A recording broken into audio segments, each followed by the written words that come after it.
Located on the south side of the Bay of Banderas, Colomitos still remains undiscovered by most. This beautiful little cove is a real treasure and well worth the hike to get there. In fact, the hike is easy enough for almost anyone to enjoy. Nestled in a valley within the Sierra Madre Mountains with a little creek of fresh water trickling in the background, this cove offers good snorkeling and a perfect place to swim or just relax on the beach.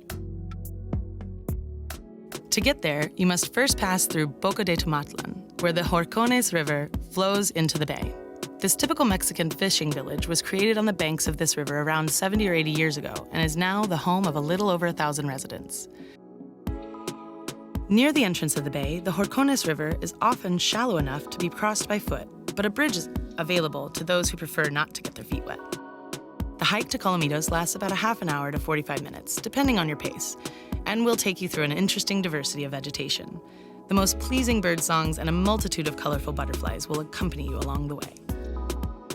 The path follows the coastline at the bottom of the Sierras and passes under the canopy of beautiful plumerias, palms, possumwood trees, and strangling ficuses. Occasionally, iguanas can be seen running across the path or sunning themselves on a rock nearby.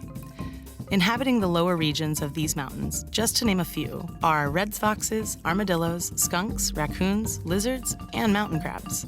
In the higher ranges, still untouched by humans, jaguars, ocelots, and military macaws reside in peace.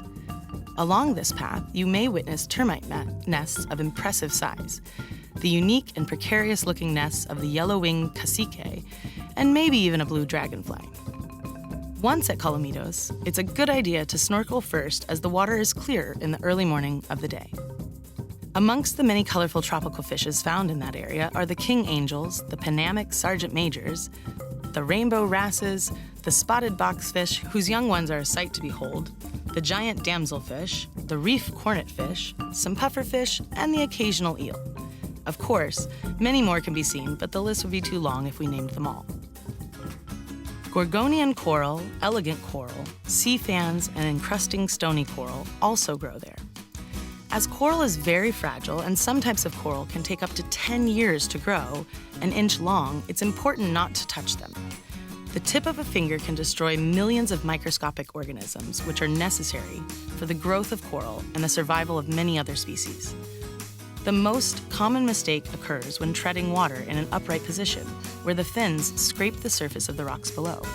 For this reason, get into a habit of looking below you to make sure there's sufficient space before switching to an upright position. The small beach of Colomitos offers soft sand and presents a perfect opportunity to catch a few rays. Don't forget your sunscreen, or you'll end up looking like a red paper tree, affectionately called by locals the tourist tree for its peeling red bark.